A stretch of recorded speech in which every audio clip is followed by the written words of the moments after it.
रामराज आवाहन मिशन एक मिशन जो धरती पर फिर से रामराज बनाने पर काम कर रहा है।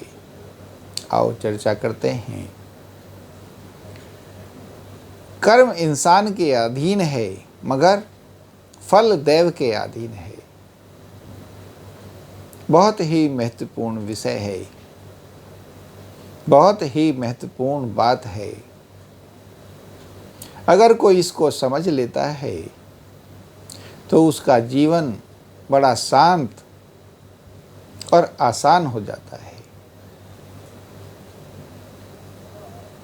हकीकत में ये जो इंसान का जन्म है तमाम चीज़ों से बंधा हुआ है। जन्म के ग्रह चालों से,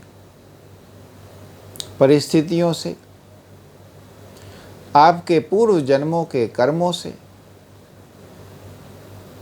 बहुत सी स्थितियों से बंधा हुआ है। आपको ये जीवन कई प्रकार के भोग भोगने के लिए मिलता है। कई बार सुख भोगने होते हैं, कई बार दंड भुगतने होते हैं,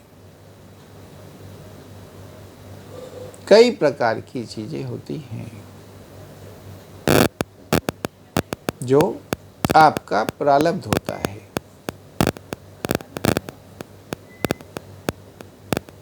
कुछ लोगों की प्रारब्ध में यही होता है कि वो कर्म बड़ा संभाल संभाल के करते हैं, फिर भी उनसे उसमें त्रुटियां हो ही जाती हैं। उनका कर्म बिगड़ ही जाता है।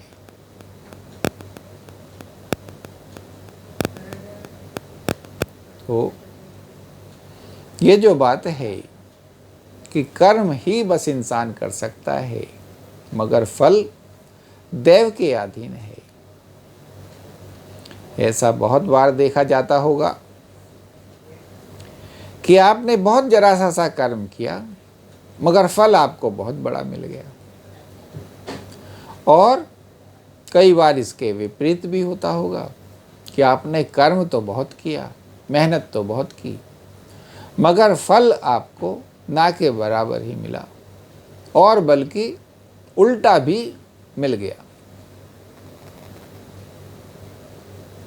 दुर्घटनाएं होती हैं, सुघटनाएं होती हैं,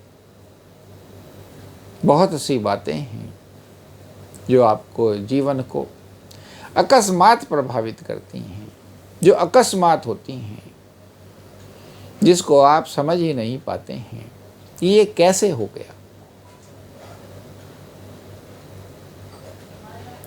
इसी को कहते हैं निष्काम कर्म का करना, निष्काम भाव से करना। क्योंकि आपको कर्म हमेशा उत्तम से उत्तम रीति से करना चाहिए, सर्वोत्तम रीति से करना चाहिए। और इस बात को तय करके रख लेना चाहिए कि फल देव के अधीन है। मिलेगा आपको उतना ही जितना मिलना है या जब मिलना है।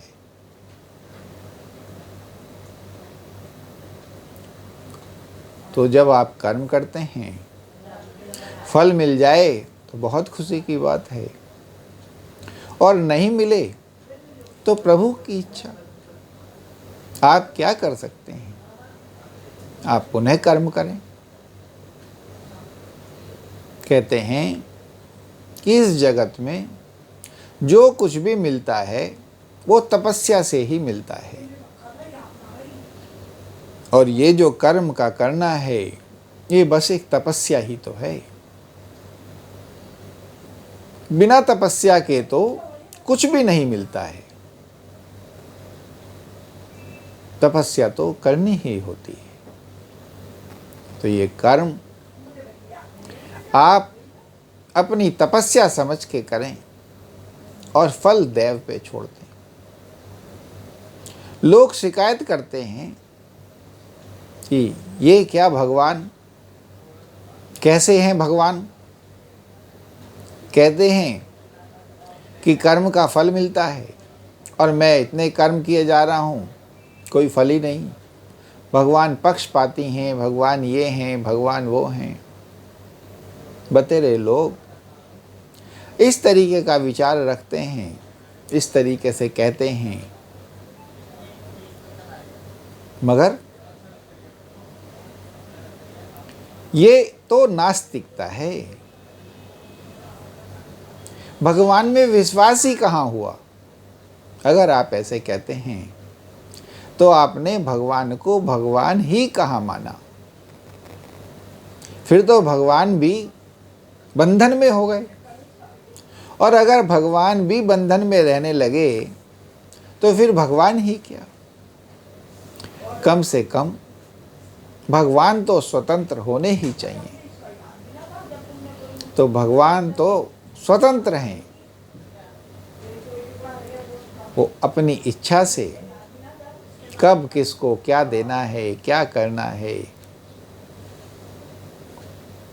वो पूर्णतः स्वतंत्र हैं और उनको स्वतंत्र होना भी चाहिए। और हमें उनकी खुशी में ही खुश रहना भी चाहिए। जब तक आप भगवान की खुशी में खुश रहना नहीं सीखते हैं, तब तक आप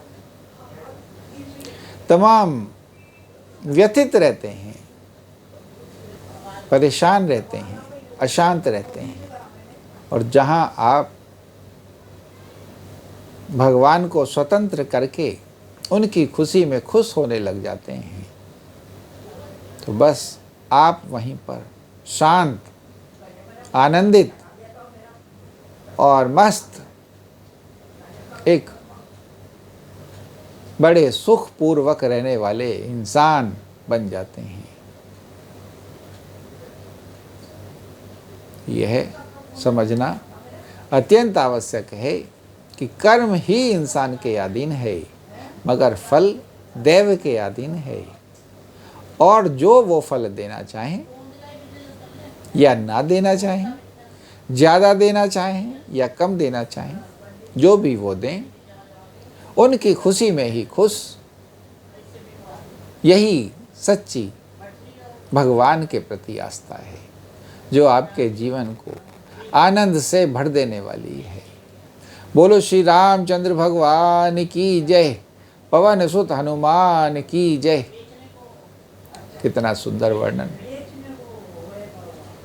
जैसे ये जो बहुत सी छोटी छोटी बातें हैं जो आपके जीवन को निखारती हैं, जीवन को सुंदर बनाती हैं, सुशील, शांत और निर्विकार बनाती हैं,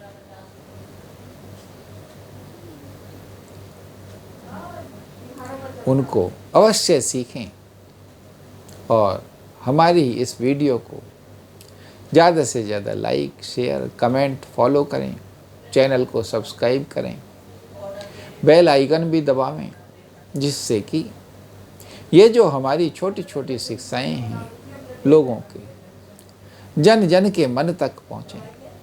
जय श्री राम।